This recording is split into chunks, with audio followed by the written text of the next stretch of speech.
Assalamualaikum warahmatullahi wabarakatuh. Waalaikumsalam warahmatullahi wabarakatuh. Bismillahirrahmanirrahim. Alhamdulillahi rabbil alamin. Wassalatu wassalamu ala ashrafil anbiya'i wal mursalin. Sayyidina wa maulana وحبيبنا وشفيعنا محمد وعلى آله وأصحابه المجاهدين الطاهرين أما بعد. Saudara-saudara kaum muslimin rahimakumullah. Pada pertemuan kali ini kita akan membicarakan riwayat Nabi Allah Ibrahim alaihi salam. Beliau termasuk salah satu dari 5 orang rasul yang merupakan kelompok yang dikenal dengan ulul azmi, yaitu para rasul yang dinilai mempunyai kelebihan di dalam keutamaan, ketabahan, keuletan, dan sikap istiqomah di dalam berjuang. Jumlahnya ada 5, yaitu Nabi Nuh, Nabi Ibrahim, Nabi Musa, Nabi Isa, dan Nabi Muhammad alaihi wassalatu wassalam. Sebagaimana yang kita maklum bahwa Nabi Allah Ibrahim alaihi salam lahir pada masa pemerintahan Raja Namrud laknatullah alaih. Namrud adalah figur yang lebih merupakan kekuatan daripada keadilan, lebih merupakan kezaliman daripada kebijaksanaan. Ia seorang raja yang memerintah secara sewenang-wenang, lalu dengan segala macam cara berusaha mempertahankan kekuasaannya. Itu sebabnya di hari-hari menjelang kelahiran Nabi Allah Ibrahim alaihi salam, entah oleh karena rasa takut dan khawatir akan munculnya orang-orang yang dapat menumbangkan kekuasaannya, entah karena bisikan ahli nujum atau dukun-dukun yang memang banyak mengelilingi istananya, ia memutuskan untuk membunuh seluruh bayi yang dilahirkan dalam bentuk laki-laki. Ini dilatar belakangi oleh kekhawatiran akan muncul seseorang yang dapat menghancurkan kekuasaannya, sebagaimana Fir'aun laknatullah alaih. Itulah sebabnya di zaman sebelum Nabi Ibrahim dilahirkan, Raja Namrud membuat peraturan. Apabila seorang ibu melahirkan bayi laki-laki, bunuh bayi itu. Seluruh perempuan hamil berada di bawah pengawasan aparatur negara, dan laki-laki dianjurkan untuk jangan dekat-dekat dengan istrinya guna menghindari terjadinya proses kehamilan ini. Entah berapa ratus bahkan berapa ribu bayi laki-laki yang jadi korban tanpa dosa dari sebab kelaliman pemerintahan Raja Namrud laknatullah alaih ini.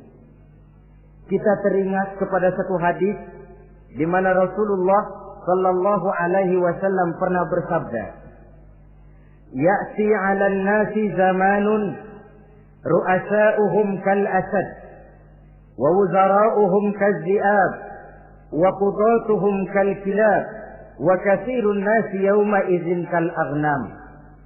Pada satu saat, kata Nabi, akan datang di tengah masyarakat manusia di mana pada masa itu muncul pemimpin-pemimpin yang bertingkah laku seperti singa. Ru'asa'uhum kal asad. Pemimpin-pemimpin mereka bertingkah laku seperti singa. Saudara kenal singa? Saudara boleh periksa. Di mana ada hutan, singa selalu menjadi raja. Padahal hutan belum pernah bikin pemilihan umum. Tapi yang namanya singa tidak pernah peduli. Ada pemilihan atau tidak, raja hutan tetap singa. Kenapa? Karena singa menjadi raja di hutan bukan berdasarkan kebenaran, tapi karena kekuatan. Karena kuat, maka dia naik jadi raja. Soal benar atau tidak, soal lain. Maka sebagai akibatnya, setelah si singa ini naik menjadi raja hutan, dia bukan melindungi rakyatnya, malah makanin rakyatnya. Coba saudara lihat di hutan. Kambing rakyat hutan dimakan oleh singa. Ayam rakyat hutan dimakan oleh singa. Sapi rakyat hutan dimakan oleh singa. Inilah akibatnya karena singa naik berdasarkan kekuatan. Setelah naik bukan melindungi rakyatnya, malah makanin rakyatnya. Mental semacam inilah yang dimiliki oleh Raja Namrud laknatullah alaih. Cuma karena rasa ketakutan akan datang orang yang akan menumbangkan kekuasaannya, maka seluruh bayi laki-laki harus dibunuh tanpa dosa apapun. Itulah kata Nabi, akan datang di tengah masyarakat manusia muncul pemimpin-pemimpin yang mentalnya seperti singa. Nah kalau yang jadi pemimpin sudah seperti singa, wa wuzara'uhum kazzi'ab. Yang jadi wazir, yang jadi menteri kata Nabi, lagunya seperti serigala. Nyetel ini, tapi serigala. Apa serigala itu? Saudara tahu dalam dongeng anak-anak, serigala itu kan binatang yang paling licik. Untuk terang-terangan dia tidak berani karena tidak punya kekuatan seperti sang singa. Maka dia pakai ilmu kelicikannya. Serigala itu kalau ingin makan daging ayam, pakai bulu ayam. Kalau kepengen makan daging kambing, pakai bulu kambing. Pendeknya, serigala binatang yang menghalalkan segala macam cara asal tujuan tercapai. Itulah serigala. Lambang dari sifat kelicikan. Lempar batu, sembunyi tangan. Pengen makan daging ayam, pakai bulu ayam, nyaruh jadi ayam. Pengen makan daging kambing, pakai bulu kambing, nyaruh jadi kambing. Ini akibat dari yang pertama tadi. Pemimpin seperti singa, lalu menteri pun seperti serigala. Efeknya kemudian yang segera menyusul apa? Wa qudatuhum kal kilab. Kalau pemimpin sudah seperti singa, menteri sudah seperti serigala, wa qudatuhum kal kilab, akan muncullah para penegak hukum yang mentalnya seperti anjing. Inna lillahi wa inna ilaihi raji'un. Penegak hukum yang mentalnya seperti anjing itu. Anjing, saudara lihat, anjing akan setia kepada siapa saja yang memberinya daging. Kalau dia disuruh jaga rumah, dia tidak bisa membedakan mana yang maling, mana yang tamu. Biar yang datang tamu, kalau nggak bawa apa-apa, pasti digonggong. Biar yang datang maling, kalau bawa daging, anjing kalem. Pokoknya siapa yang berdaging, itulah majikan saya. Apa kata majikan saya, itulah yang saya laksanakan. Maka hilang kebenaran hukum, hancur norma-norma keadilan. Oleh karena apa? Oleh karena anjing dapat daging. Lalu dalam kondisi semacam itu, yang jadi rakyat bagaimana? Kata Nabi, wa katsirun nas yauma idzin kal aghnam. Adapun kebanyakan orang pada masa itu, lagunya sudah seperti kambing. Saudara, kambing itu binatang yang cuma menang groyokan dan tidak punya alternatif. Namanya kambing, digiring ke lapangan embe. Betul kan? Digiring ke kuali embe. Dikasih makan rumput embe. Sampai pun mau dipotong, masih embe juga. Tidak punya pilihan lain si kambing ini. Tidak punya alternatif lain. Kondisi semacam inilah yang terjadi di masa pemerintahan Raja Namrud laknatullah alaih. Oleh karena diiming-iming, dibisiki oleh dukun-dukunnya, oleh nujum-nujum yang mengelilingi istananya bahwa akan datang seorang anak laki yang kelak akan menumbangkan kekuasaannya, dia mengeluarkan peraturan. Ya peraturan singa. Mulai saat ini diumumkan kepada seluruh rakyat, siapa-siapa perempuan melahirkan bayi laki-laki, bunuh hidup-hidup. Seluruh orang bunting di bawah pengawasan Hansip negara. Dan mulai malam ini supaya semua kaum bapak jarang-jarang tidur sama istrinya. Namanya peraturan Namrud. Tapi apa yang memang Allah kehendaki untuk terjadi pasti terjadi. Yaitu kelahiran Nabi Allah Ibrahim alaihi salam. Pada saat beliau terlahir ke alam ini oleh ayahnya yang bernama Azar, disembunyikan di dalam sebuah gua. Di sini bertemu antara nurani seorang bapak dan ketaatan kepada raja. Dia ingin taat kepada raja, dia mesti membunuh anaknya. Tapi sebagai bapak dia sayang kepada anaknya, dia harus selamatkan. Dicarinya jalan tengah, maka Ibrahim disembunyikan di dalam sebuah gua dengan satu perhitungan tentunya. Lu mati ya nggak apa-apa, lu hidup ya syukur. Sebab ini pertimbangan dia akan bikin susah dia di masa yang akan datang. Coba anak dalam kondisi apa adanya ditaruh di dalam gua, menurut perhitungan logika mati ini. Namun apa yang terjadi? Nabi Allah Ibrahim yang sejak masa bayi diletakkan dalam gua dipelihara oleh Allah. Nah, kalau Allah yang sudah memelihara, orang mana yang sanggup mendatangkan bencana dan mudarat? Untuk melangsungkan kehidupannya, Nabi Ibrahim itu mengisap ibu jarinya. Dan konon menurut riwayat dari ibu jarinya itu keluarlah madu. Sehingga walaupun tidak didampingi oleh ayah dan ibunya, tinggal di dalam gua seorang diri, pertumbuhannya sebagai seorang bayi menjadi seorang anak, tumbuh dengan pesat sebagai lazimnya anak-anak yang lain. Dalam ilmu tauhid ini yang dinamakan irhas. Tanda-tanda yang diberikan kepada seseorang yang akan dipilih menjadi rasul pada saat dia masih anak-anak. Ini yang dinamakan irhas. Adapun kalau dia sudah diangkat menjadi rasul, maka tanda-tanda itu dinamakan mukjizat. Kalau jatuh kepada wali, maka tanda itu dinamakan karomah. Atau yang dalam bahasa kita disebut dengan keramat. Jadi kan kita ini dalam kehidupan anak-anak kita kadang-kadang bisa melihat bakat yang dimilikinya pada saat dia masih kecil. Tanda-tanda itu ada. Nah, dalam kehidupan para rasul, masa kecil mereka yang melakukan itu dinamakanlah irhas.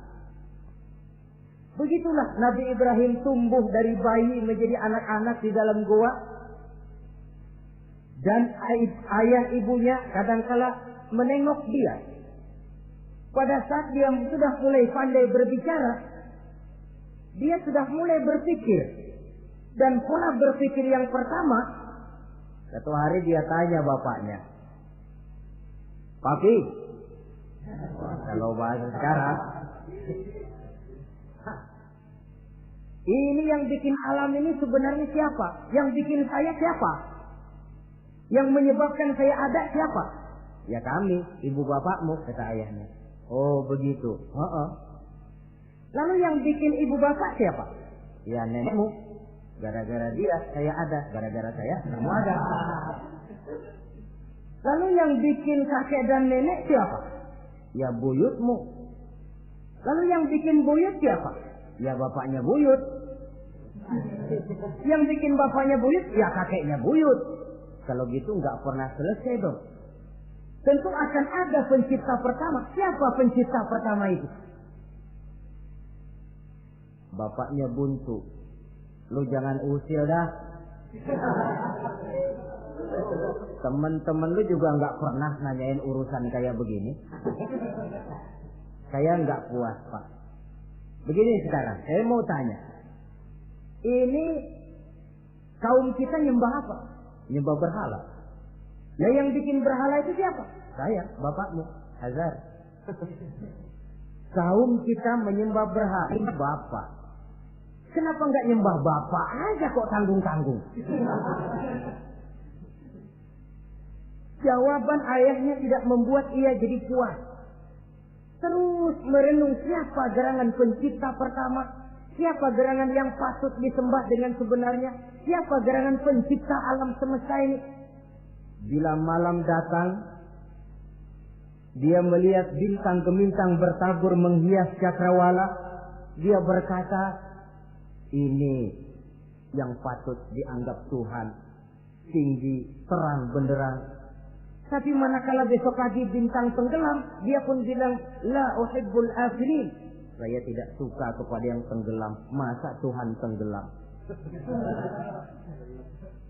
Ketika malam datang, bulan pun terbit. Nah, ini barangkali yang Tuhan. Ini lebih besar dari yang semalam. Tapi bila bulan pun terbenam, lagi-lagi dia bilang Tuhan tidak mungkin terbenam. Lalu bila matahari terbit, nah ini enggak salah lagi. Ini lebih gede dari yang dua-dua kemarin. Ini pasti Tuhan. Dan manakala matahari terbenam, dia pun berkata, Tuhan tidak akan pernah terbenam. Perjalanannya mencari Tuhan ini bisa saudara baca dalam surah Al-An'am ayat 76 sampai dengan ayat 79. Sampai Allah memberikan petunjuk kepadanya, mengangkatnya menjadi seorang rasul dan menyampaikan misi dakwahnya. Saudara-saudara kaum muslimin rahimakumullah. Dakwah yang pertama dilaksanakan tentu kepada bapaknya, kemudian kepada kaumnya. Secara psikologis ini kan makan nasi. Coba, kalau kita harus nasihatin orang lain yang tidak ada hubungannya dengan keluarga, barangkali biasa saja. Tapi nasihatin bapak sendiri, ini kan makan nasi. Mau didiamkan saja batil dan sesat, mau diceramahin bapak sendiri. Tapi bapak tinggal bapak, kewajiban melaksanakan dakwah jalan terus. Ini berarti bahwa tugas amar ma'ruf dan nahi munkar memang tidak mengenal posisi. Begitulah saudara-saudara, sampai kepada satu hari Nabi Ibrahim melaksanakan dialog dengan kaumnya. Saudara-saudara, hadhihi tamathil allati antum laha akifun. Surah Al-Anbiya ayat 51. Saudara-saudara, berhala-berhala ini yang bapak saya yang buat, inikah yang selama ini tuan-tuan sembah? Kaumnya menjawab, qalu wajadna aba'ana laha abidin. Iya, sebab nenek moyang kami, nenek moyang kita juga dulu nyembah itu. Bagaimana nenek moyang kita, begitulah kita. Jawab Nabi Ibrahim, laqad kuntum wa aba'ukum fi dhalalin mubin. Sebenarnya kamu dan nenek moyangmu sama, borongan satu gerbong sesat. Kok kamu ngikutin nenek moyang kamu?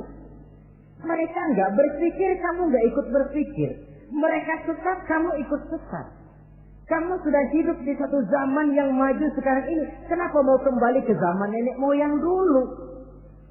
Menyembah berhala yang nyata-nyata tidak sanggup mendengar, tidak sanggup melihat, tidak sanggup memberikan manfaat mudarat. Pokoknya kalau kamu tidak tinggalkan berhala-berhala ini, satu saat pasti akan saya sikat dan saya hancurkan. Jadi saudara-saudara, prinsip dakwah itu memang tentu harus bil hikmah wal mau'izatil hasanah, dengan bijaksana dan dengan nasihat-nasihat yang baik. Tapi kalau sudah mencegah suatu kemungkaran, kata Nabi, man ra'a minkum munkaran falyughayyirhu biyadihi. Siapa di antara kamu yang melihat suatu kemungkaran, hendaklah dia berusaha merubah dengan kekuatan tangannya. Kalau dengan tangannya dia tidak sanggup, fabilisani, hendaklah dengan lidahnya. Kalau itu pun dia tidak mampu, fabiqalbi, hendaklah dalam hatinya. Dan mencegah suatu kemungkaran dengan hati, itulah nilai iman yang terendah adanya. Nabi Ibrahim melihat bahwa watak menyembah berhala ini sudah berurat dan berakar.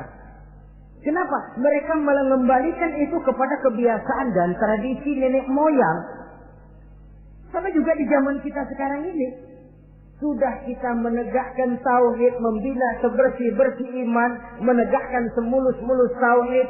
Ada juga kelompok orang yang mau mengembalikan kita ke zaman nenek moyang, ke zaman animis, menghidupi tradisi nenek moyang dalam hal ibadah, dalam hal ubudiyah.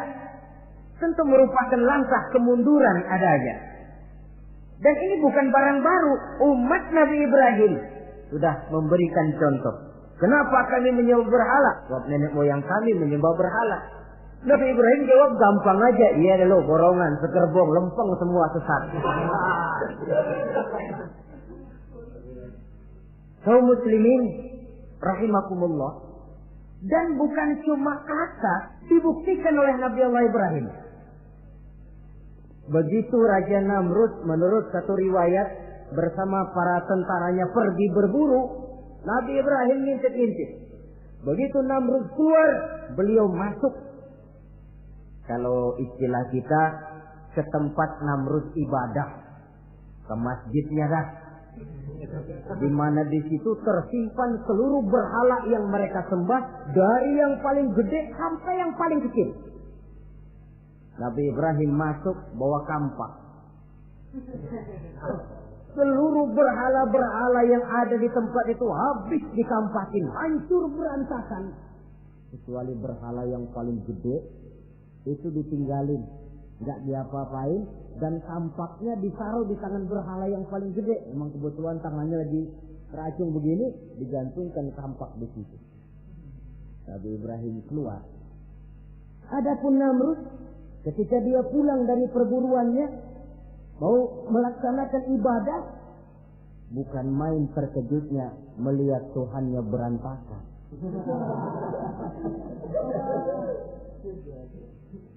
Waduh, ini celaka, kerjaan siapa ini? Dikumpulkan para intel negara, staf-staf khusus. Ini ada supersip masuk kemarin, mengganggu stabilitas peribadatan kita. Ini mesti dicari siapa biang keroknya ini. Cari sampai ketemu siapa yang menghancurkan Tuhan-Tuhan kita ini. Intel pun disebar. Ada yang ke kota, ada yang ke desa, ada yang pokoknya ke seluruh penjuru. Sampai ada yang desas-desuskan. Tuan Raja, gimana? Saya dengar selentingan berita. Berita apa?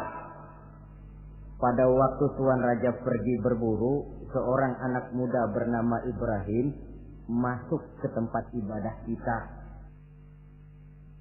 Barangkali dia yang menghancurkan patung-patung kita. Kalau begitu cari, tangkap Ibrahim, tangkap. Panggil kepala intel.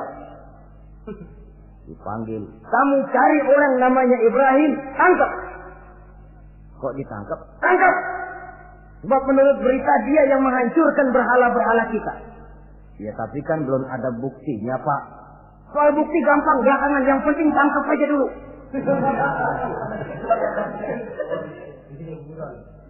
Ini supersip ini. Saudara-saudara, dicarilah Nabi Allah Ibrahim, ketemu, dihadapkan kepada Raja Namrud, disidang di pengadilan terbuka, disaksikan orang banyak. Dibuka oleh Raja Namrud. Sidang luar biasa dalam rangka memeriksa dan mengadili tertuduh Ibrahim. Dengan ini kami nyatakan dibuka untuk umum. Terdakwa supaya dibawa ke dalam ruangan sidang. Dihadapkan Nabi Ibrahim. Nama Ibrahim. Orang tua. Tuduhan menghancurkan berhala. Hadza bi alihatina ya Ibrahim. Hai Ibrahim, benarkah kamu yang menghancurkan Tuhan-Tuhan kami? Ah, siapa bilang? Ada berita yang sampai kepada kami. Ketika kami keluar, kau masuk ke tempat kami ibadah.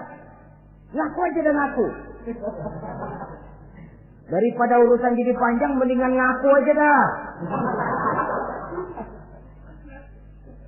Kata Nabi Ibrahim, enggak. Bal fa'aluhu kabiruhum hada. Yang menghancurkan berhala-berhala Tuhan, berhala yang paling besar ini. Yang paling besar ini. Besarnya nunjuk ke patung, ininya nunjuk ke dirinya. Kabiruhum kepada berhala, hada kepada dirinya sendiri. Wah, enggak, kata Nabi Ibrahim. Setahu saya enggak semua berhala hancur. Saya dengar yang paling gede enggak apa-apa. Ya. Dan ada kampak di tangannya. Kali yang gede tuh iseng. Jadi yang kecil-kecil ini dikampakin semua sama yang gede. Buktinya kampak masih ada di tangannya kok. Tanya aja dia. Kata Namrud Ibrahim, kamu sudah gila apa? Kenapa? Masa saya disuruh nyembah berhala, disuruh nanya berhala? Jadi nggak bisa jawab dia, nggak bisa jawab. Nah kalau nggak bisa jawab, kenapa disembah? Yang gila saya apa sampean?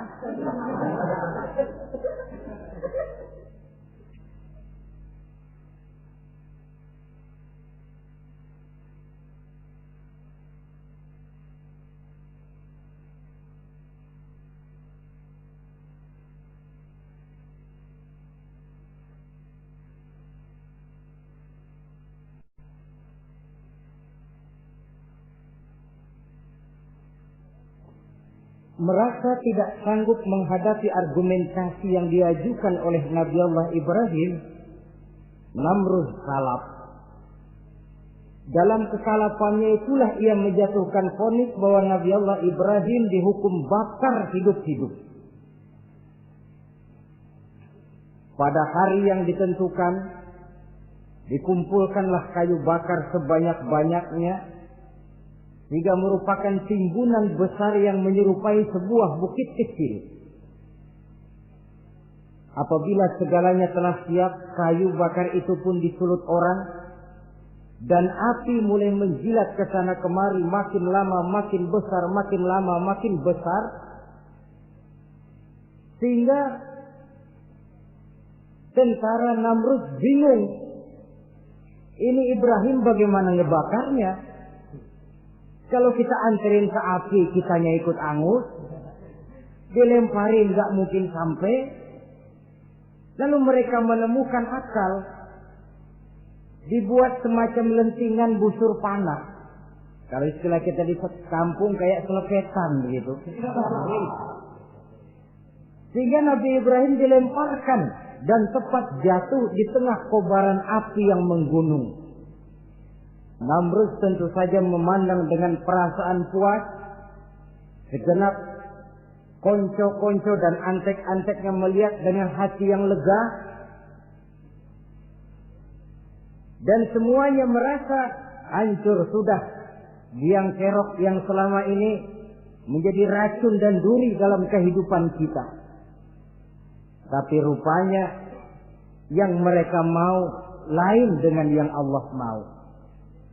Ketika Nabi Allah Ibrahim hampir masuk ke tengah kobaran api yang menggunung itu, datanglah perintah Allah kepada api. Ya naru kuni bardan wa salaman ala Ibrahim. Hai api, dinginlah kamu, selamatkan Nabi Ibrahim. Api ini tunduk kepada perintah Allah. Ia pun dingin, sehingga Nabi Ibrahim di tengah kobaran api yang menggunung, seujung rambut pun tidak terbakar, malah kedinginan di tengah kobaran api. Lalu api ini dari besar makin lama makin kecil, makin lama makin kecil, akhirnya padam. Yang ada tinggal tumpukan arang dan debu. Kata Namrud, mampus loh Ibrahim. Rasain. Barangkali istilah kita nih, makan pencarian lo. Pakai bertingkah mencaci maki Tuhan kami, menghancurkan berhala-berhala. Sekarang rasakan hasil usahamu. Sorak-sorai pun kedengaran. Begitu lagi sorak-sorak dari tumpukan abu dan arang itu gerak-gerak. Kerusak. Kok ini ada arang bergerak-gerak? Rupanya dilihat-lihat, makin lama makin nyata. Nabi Ibrahim keluar dari tumpukan arang dalam keadaan utuh, tidak kurang satu apapun. Sebenarnya andai kata Namrud mau menggunakan akalnya, saat itu dia tentu menemukan satu hal yang luar biasa. Satu kebesaran yang kalau dia mau merenung akan sampai kepada kekuasaan yang serba maha. Tapi karena ketika itu hatinya sudah dipenuhi nafsu, ditutupi oleh kesombongan, dia buta terhadap kenyataan itu. Kaum muslimin rahimakumullah, akhirnya Nabi Allah Ibrahim ini diteror langsung oleh orang tuanya. Kata abahnya, "Aradibun anta an alihati ya Ibrahim?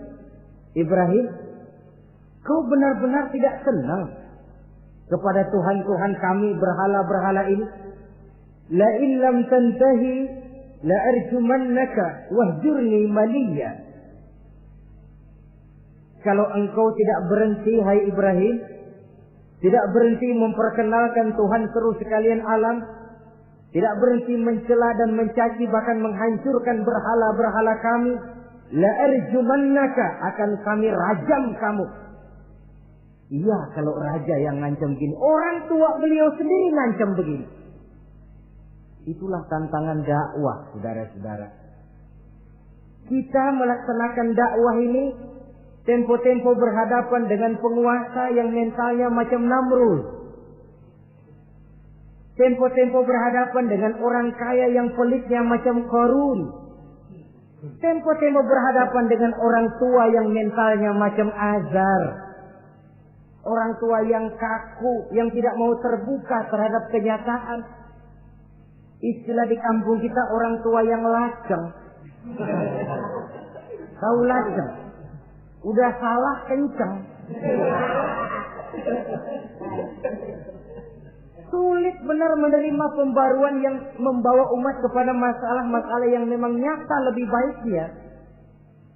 Itulah tantangan di dalam melaksanakan tugas dakwah, dan ini dihadapi oleh Nabi Allah Ibrahim.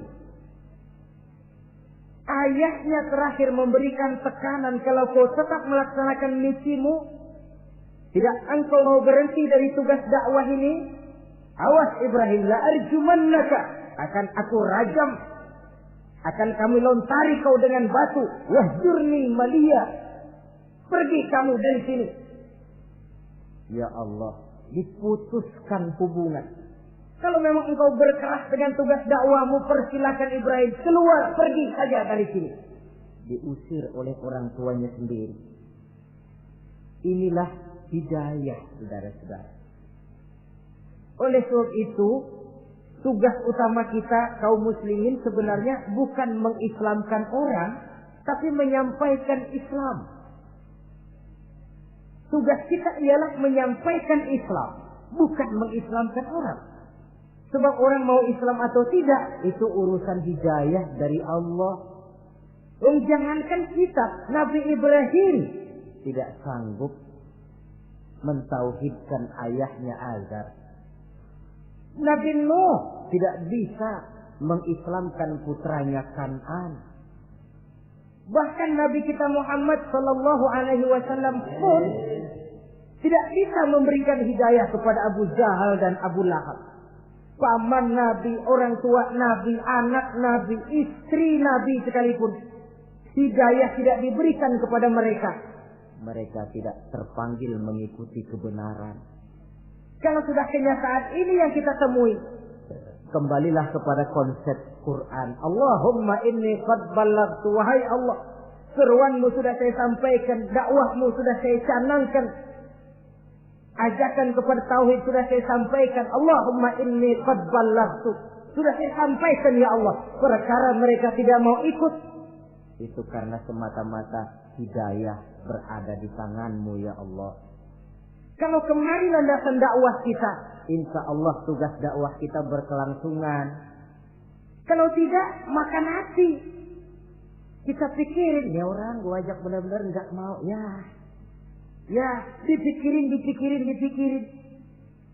Saya ajak ngaji malah dikasih maki, saya ajak yang baik malah saya dicemoohkan. Kok begini dakwah? Akhirnya dipikirin, sakit jantungan. Sudah orang nggak kena kita ajak beriman, kita sendiri makan ke dalam.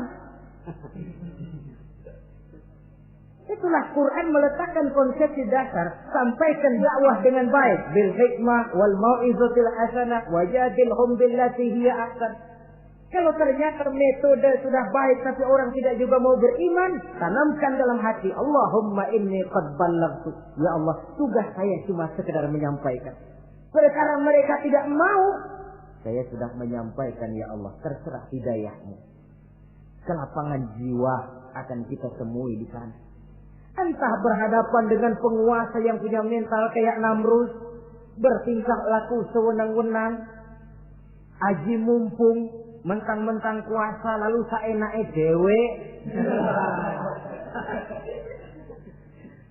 menghitamkan yang putih, memutihkan yang hitam menurut seleranya saja. Entah berhadapan dengan orang kaya yang punya mental seperti Qarun, makin kaya tapi makin bakhil, atau berhadapan dengan orang-orang tua yang punya tingkah laku seperti Azar. Diperlukan sikap lapang dada untuk menyampaikan risalah Islam ini. Terhadap reaksi keras dari abahnya ini apa? Kata Nabi Ibrahim. Surah Maryam ayat 47 menjelaskan, Salamun alaika, sa'astaghfiru laka rabbi, innahu kana bi hafiyya, wa a'tazilukum wa ma ta'buduna min dunillah. Kalau memang begitu Abah, Salamun alaika. Oke Abah, selamat jalan. Marilah kita tempuh jalan kita masing-masing. Saya memang anak Bapak, tapi tauhid adalah prinsip. Allah Tuhan saya. Ini prinsip. Kalau Bapak tidak mau mengikuti seruan saya, padahal saya sayang kepada Bapak, saya cinta kepada Bapak, saya tidak ingin Bapak bersekutu dengan setan. Saya tidak ingin Bapak menemani setan di dalam neraka. Saya ingin menyelamatkan Bapak. Tapi ini rupanya vonis Bapak. Hendak merajam saya, mengusir saya dari sini. Oke, Bapak. Salamun alaika. Selamat jalan. Sa'astaghfirullah. Saya akan memohon ampun kepada Allah untuk Bapak. Memohon ampun. Jadi walaupun dalam Islam kita berbeda akidah dengan orang tua, tetapi kewajiban untuk berbakti tidak menjadi putus karenanya. Dalam surah Luqman dijelaskan, apabila kedua orang tuamu memaksamu untuk menyekutukan Allah, jangan taati. Tetapi sungguh pun demikian, wa sahibhuma fid dunya ma'rufa. Tetaplah engkau pergauli keduanya di dunia ini secara baik. Toleransi yang besar ditunjukkan oleh Islam. Dan lebih besar lagi dilaksanakan oleh Nabi Allah Ibrahim. Sungguh pun Bapak sudah mengusir saya, menolak mentah-mentah ajaran tauhid, tetap juga menyembah berhala, tetap juga bersekutu dengan setan. Saya akan memohonkan ampun kepada Allah untuk Bapak. Wa atazilukum. Saya akan menjauhkan diri dari apa yang Bapak sembah, dari apa yang kaum kita sembah selain daripada Allah. Bapak menyembah berhala, kaum kita ini menyembah berhala. Wa a'tazilukum. Saya akan menyingkir dari semua itu. Selamat jalan awak. Istilah kita goodbye my dear. Ini jalan yang membedakan saya dengan abah. Jalan tauhid dan jalan syirik. Di sini kita harus berpisah. Walaupun dengan berat hati kita berpisah. Jadi keluarga dan akidah punya garis yang jelas. Umumnya, ya walaupun baik tapi memang harus ditingkatkan.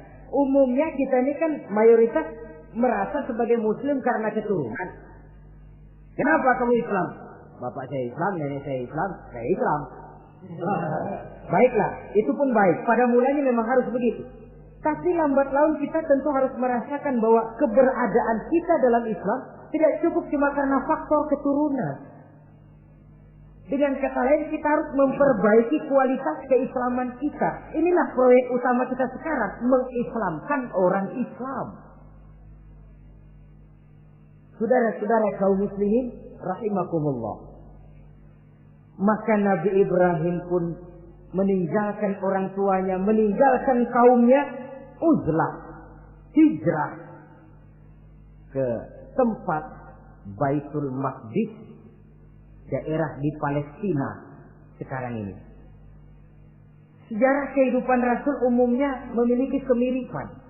Rata-rata ditentang oleh kaumnya sendiri dan sebagian besar lalu hijrah. Itu barangkali memang resiko dari satu perjuangan. Nah, begitu tantangan yang dihadapinya dalam melaksanakan dakwah. Lalu cobaan-cobaan yang diberikan Allah kepada Nabi Ibrahim pun luar biasa. Pantas kalau beliau itu masuk ulul azmi dan mendapat titel Khalilullah. Nabi Ibrahim titelnya Khalilullah, orang yang mencintai dan dicintai Allah. Khalilullah. Ini terbukti dari cobaan-cobaan yang dihadapinya. Pertama, dari perkawinannya dengan Siti Hajar, dengan Siti Sarah maksud saya, beliau tidak dikaruniai seorang anak pun. Umur sudah lanjut. Padahal anak kita tahu pelanjut sejarah, penyambung cerita, si buah hati belahan jantung.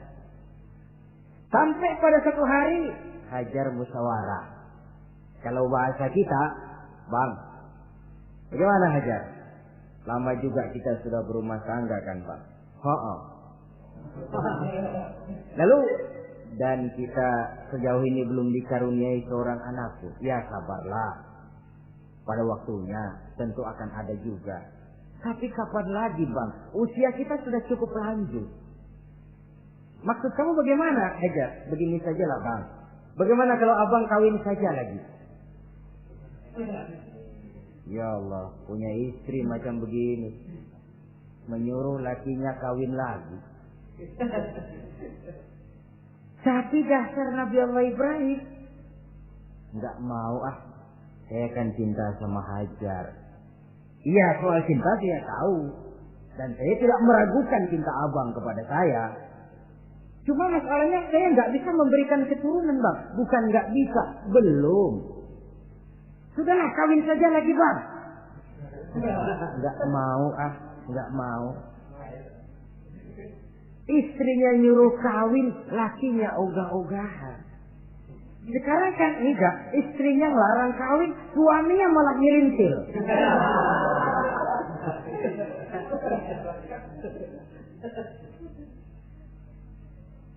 Sampai ketika didesak kata Ibrahimnya, kalau itu yang Sarah Hajar mau, biarlah, jadilah.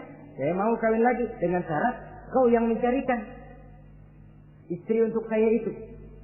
Oleh Siti Hajar dipilihkan Siti Sarah.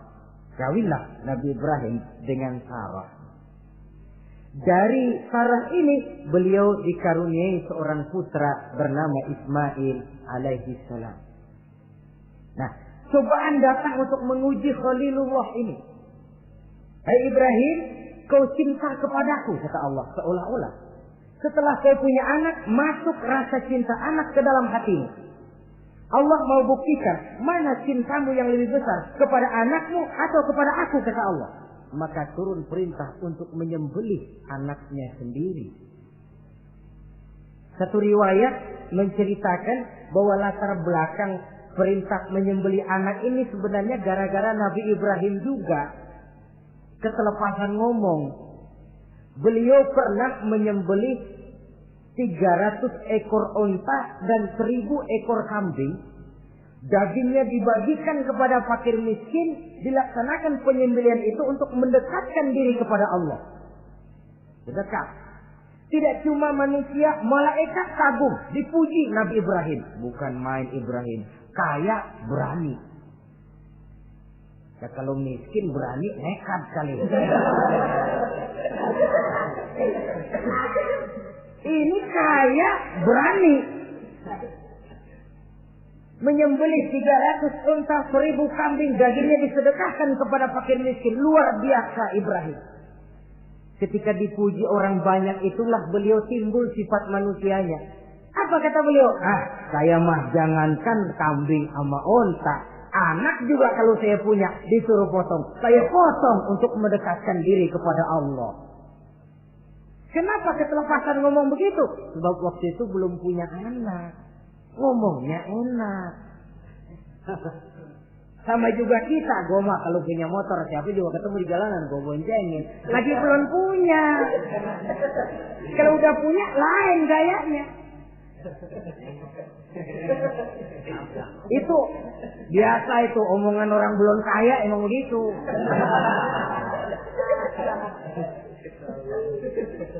Saudara-saudara, sehingga omongan yang beliau sudah lupa bertahun-tahun bahkan puluhan tahun ini. Begitulah ketika sudah punya anak Ismail, falamma balagha ma'ahu sa'ya, ketika Ismail sedang lucu-lucunya dalam tidurnya mimpi turun perintah, ya Ibrahim uffi binuzrika. Hai Ibrahim, bayar nazarmu. Nazar? Iya. Apa nazar? Dulu pernah ngomong apa, ingat enggak? Jangankan cuma kambing, unta, anak pun kalau punya disuruh potong, saya potong. Jadi anggap nazar. Bayar nazarmu, potong anakmu. Dipikirin siangnya, semalam itu benar-benar perintah Allah apa cuma ngimpi? Kalau ngimpi kok jelas amat. Kalau perintah Allah kok kelewatan amat. Pakai anak disuruh potong, emang gak ada yang lain apa? 3 malam berturut-turut mimpi sampai beliau yakin ini memang benar perintah Allah. Dan dilaksanakan dengan berat hati. Pagi-paginya bilang kepada Siti Sarah, Sarah, Ismail mandikan, berikan pakaian yang baik, saya mau bawa pergi dia. Kemana bang? Pokoknya mau saya bawa. Berangkatlah anak beranak ini menuju salah satu bukit di daerah Mina. Ketika duanya sudah mau berangkat, iblis sibuk bukan main. Ini cobaan loh. Orang kalau mau ibadah, iblis paling gatal. Segala macam cara mereka lakukan agar orang jangan ibadah. Ini Ibrahim mau membuktikan cintanya kepada Allah. Ya Allah, lihatlah. Walaupun saya sudah punya anak, cinta saya kepadamu lebih besar ya Allah. Walaupun perintah ini menyembelih leher anak sendiri, saya potong karena melaksanakan perintahmu. Iblis ribet. Mula-mula dia bisikin Nabi Ibrahim. Hei Ibrahim, kau lihat anakmu di belakang itu. Kecil, lucu-lucunya. Masa anak begitu mau dipotong? Tega kamu Ibrahim. Ini perintah Allah. Gak ada urusan sama ente. Iya. Kata iblis, waduh mantap juga nih. Kalau suaminya gagal, istrinya kali. Biasanya perempuan perasaannya lebih tinggi daripada pikirannya. Ini Siti Sarah barangkali, kalau Siti Hajar barangkali, kalau saya perdayai bisa terpedaya. Hajar, ya. Kamu tahu anakmu Ismail mau dibawa kemana? Saya tidak tahu.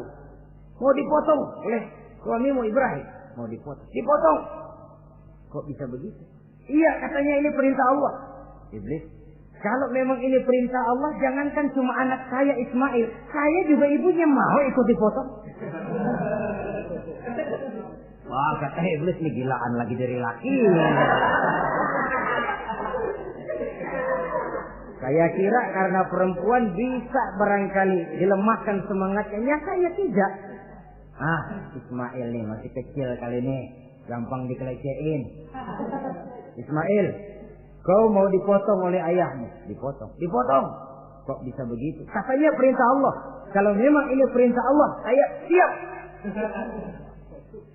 Iblis mau ngomong lagi, Nabi Ibrahim Ismail ngambil batu disambitin iblis. Izhab ya la'in, pergi, laknat, terkutuk kamu. Nyambitinnya itu sampai sekarang jadi ikutan dalam salah satu pelaksanaan ibadah haji yang disebut jumrah, melontar. Itu simbol permusuhan abadi antara manusia dengan iblis. Jadi kalau ada orang mau berbuat baik, iblis itu datang dari 3 penjuru. Dari bapak, dari anak, dari istri. Kadang-kadang bapaknya nggak kena, istrinya dibujukin. Laki luno sok loyar menyumbang masjid. Jangan kasih duit, simpan aja baik-baik. Istri nggak kena, anak. Segala macam cara iblis berusaha. Baru sampai di bukit yang dituju, Nabi Ibrahim buka kartu. Ismail, abah diperintah Allah menyembelih lehermu. Bagaimana? Kerjakan apa jangan? Kalau memang itu perintah Allah, kerjakan abah. Insya Allah abah akan menemukan saya termasuk orang sabar. Ini jawaban anak soleh.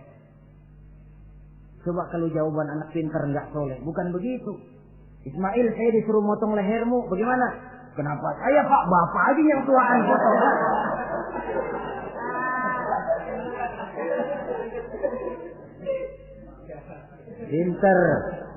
Pinter, tapi nggak soleh ya begitu itu, minteri jadinya.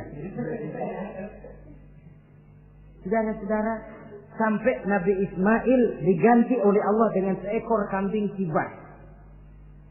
Cobaan terhadap kecintaannya kepada Allah. Kau cinta aku, itu benar. Tapi setelah kau punya anak, rasa cinta anak masuk ke dalam hatimu. Mana lebih besar, cintamu kepada anakmu atau cintamu kepada aku, kata Allah. Terbukti cintanya kepada Allah lebih besar daripada cintanya kepada anaknya. Bukankah nilai cinta itu baru terasa nyata kalau sudah lewat cobaan, lewat pembuktian? Sehingga dengan demikian kata orang, biasanya cinta itu menuntut pengorbanan. Berani bercinta, berani berkorban. Jangan takut berkorban, nggak usah cinta-cintaan.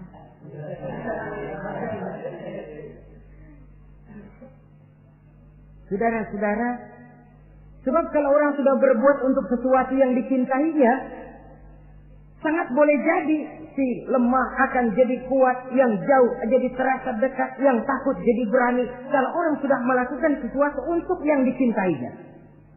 Seorang bapak karena cintanya kepada anaknya, dia rela pergi pagi pulang sore, peras keringat banting tulang supaya hari depan anaknya lebih baik daripada dia.